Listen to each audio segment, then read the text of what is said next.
I'm starting a petition to ban Sullivan and Cromwell from the Q1 league tables. It's totally unfair. Unfair? You don't penalize a firm just because SpaceX bought xAI for $250 billion. Come on, that single transaction completely warped the rankings. S and C could have taken February and March off and still kept the crown. I'm just picturing the partner retreat after those fees hit. We need to look at how they actually structured this monster. This. The rundown. 1.1 billion for the Essendi stake. Accor is handing the physical keys to a Blackstone consortium and shifting entirely to franchise contracts. The classic asset-light pivot. Why own the plumbing and pay for roof repairs when you can just charge a massive licensing fee for the brand on the door? Exactly. Blackstone gets the real estate. Accor gets the recurring revenue. It's the hotel version of software as a service. I need to see the franchise fee structure before I call it SaaS, Nate. But sure. Moving on, Merit Medical is scooping up Viewpoint Medical for $140 million. A nice, tidy bolt-on to build out their oncology imaging portfolio. Barely a rounding error for Merit, but a smart strategic fit. Speaking of tidy, Antin Infrastructure just bought Sapphire Gas Solutions from Apollo Funds. Another classic energy transition play for the portfolio. Oh, come on. Sapphire does mobile natural gas. Since when is trucking liquefied natural gas considered an energy transition? Hey, gas is the transition fuel, Maya. You have to get from coal to solar somehow. That's a marketing stretch, and you know it. Apollo is just thrilled to dump a fossil fuel asset on an infrastructure buyer who desperately needs to hit capital deployment targets. Fair enough. I won't defend Apollo's pitch deck. Meanwhile, Lupin Limited officially closed on Visu Pharma. The European eye care deal. We love a formally closed transaction. Not everyone is closing, though. Mohawk Industries is hitting a massive wall in New Zealand over their attempt to buy Bremworth. I saw that. The Commerce Commission is prepping a statement of unresolved issues, which is basically regulatory speak for, we hate this, and we are going to make you bleed concessions. A carpet and flooring monopoly in New Zealand? Who knew the stakes were so high in Kiwi textiles? Never underestimate Big Carpet. If Mohawk wants to save this deal, they are going to have to carve something out. We'll be watching for their formal response tomorrow. Speaking of tomorrow, keep an eye on US Bancorp clearing the final regulatory hurdles for their $1 billion BTIG acquisition. Right, but honestly, none of these numbers even register when you look at the Q1 league tables. The tables are completely broken. Sullivan and Cromwell basically shattered the calculator. When you advise on a $250 billion buyout of xAI by SpaceX, you win the quarter. You probably win the decade. $250 billion. I'm still processing that number. Let's talk about how this one mega deal just skewed the entire legal landscape. The big one. I just cannot get past the sheer gravity of this number. $250 billion. It is $250 billion, Nate, for a company that, let us be honest, is mostly a pile of GPUs and a direct pipe into Twitter data. Okay, you are being completely unfair to xAI. Am I?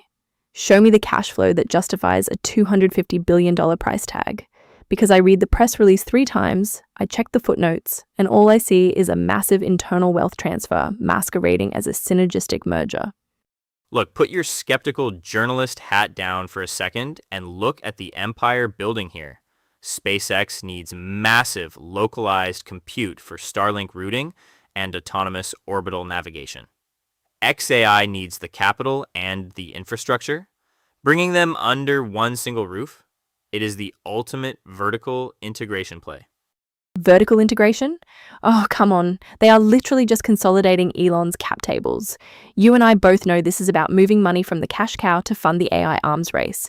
And the real winner here is not the aerospace sector. It is Sullivan and Cromwell.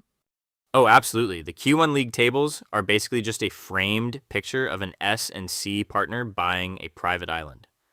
They took the number 1 spot and pulled the ladder up behind them. Industry analysts are already saying it is mathematically impossible for any other law firm to catch them this quarter. The xAI deal completely broke the curve.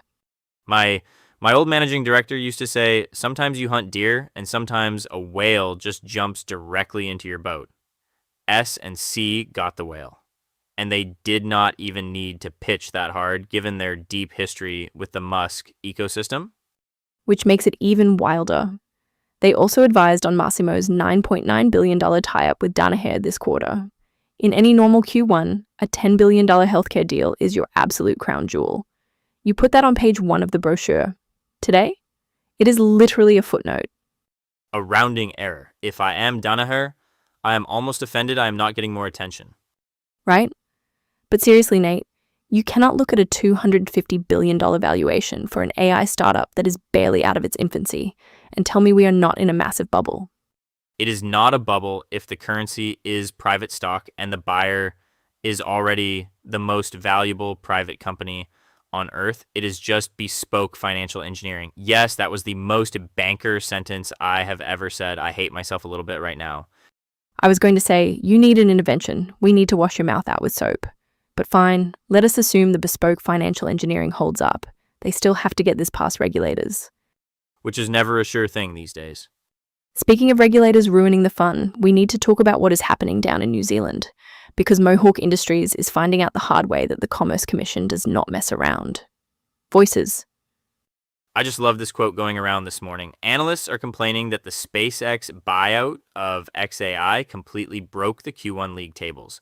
They're saying it's mathematically impossible for rival law firms to catch Sullivan and Cromwell now. Well, when you advise on a $250 billion mega deal, you get to wear the crown. That's how the math works, Nate. But does it actually reflect the broader market? If you strip out Elon moving $250 billion from his space pocket to his AI pocket, S and C's quarter looks totally different. League tables are supposed to show real deal flow, not just who held the one winning lottery ticket. Oh, come on. You don't just stumble into a mandate that size. And it wasn't just xAI. Look at the data. They also had the $9.9 billion Masimo and Danaher tie-up. You're just bitter your old firm isn't at the top. I'm just saying it skews the trend lines. Speaking of trends, market watchers are all over this Accor deal today, offloading their Essendi stake to a Blackstone consortium for $1.1 billion. Right? The grand pivot to an asset-light franchise model. Which is brilliant banker speak for selling the actual building so you can just charge people licensing fees to use your branded towels. It's a great gig if you can get it. It's smart capital allocation. Blackstone gets the real estate, Accor gets the margins. But if you want a deal that's actually struggling, look at New Zealand. The Mohawk Industries drama. Exactly. The Commerce Commission is prepping a statement of unresolved issues on their Breamworth acquisition. That's regulated translation for, we hate this and you need to sell off major assets to appease us. I bet we see that deal collapse. Mohawk isn't going to gut the target company just to drag it across the finish line. We'll find out soon enough. We'll be watching for Mohawk's formal response tomorrow. That and U.S. Bancorp's pending $1 billion buyout of BTIG. We're hearing the final regulatory hurdles on that one might actually clear by tomorrow afternoon. Spill the tea. A statement of unresolved issues. That's literally what the New Zealand Commerce Commission is calling it. It sounds like they're sending Mohawk Industries and Breamworth to couples counseling. It's the polite Kiwi way of saying your merger is deeply anti-competitive and we hate it.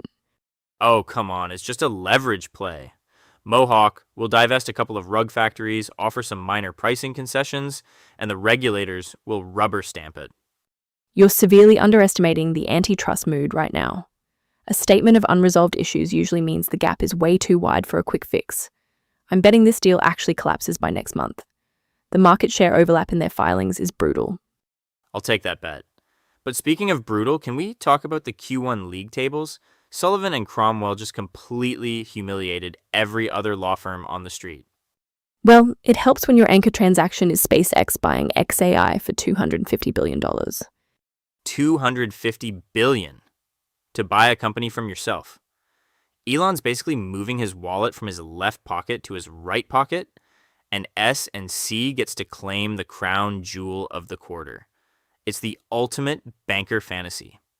To be fair to them, they did also advise on Masimo's $9.9 billion tie-up with Danaher. They actually had to do real diligence on that one. Sure, but the xAI deal completely broke the curve. No rival firm is catching up to S and C this year, unless someone decides to buy a small country, or unless Accor decides to sell off every single hotel they own. Accor's definitely trying. They just offloaded their Essendi stake to a Blackstone consortium for $1.1 billion. Everyone's rushing toward that asset-light franchise model right now.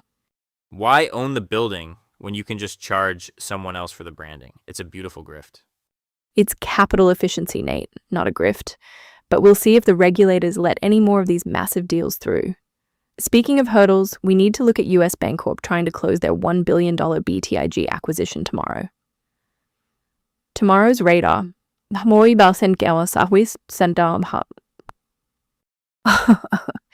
obsessively refreshing the New Zealand Commerce Commission site tonight. They're about to drop a statement of unresolved issues on Mohawk's buyout of Bremworth. Unresolved issues is just regulator speak for we hate this deal, but want you to offer concessions first.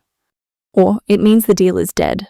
Mohawk will have to carve out half the business just to appease them. Oh, come on. It's a carpet company, Maya. It's not exactly SpaceX buying xAI for $250 billion.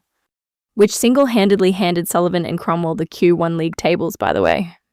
Total cheat code for S and C. But back to tomorrow. You're watching Carpet Monopolies. I'm watching US Bancorp. That $1 billion BTIG acquisition is hitting its final regulatory hurdles. That one actually makes sense. Unlike Accor selling its Essendi stake to Blackstone for $1.1 billion, just to pretend they are suddenly asset light. Hey, franchise models trade at higher multiples. Don't hate the player. I hate the PR spin. We'll see who blinks first in New Zealand tomorrow.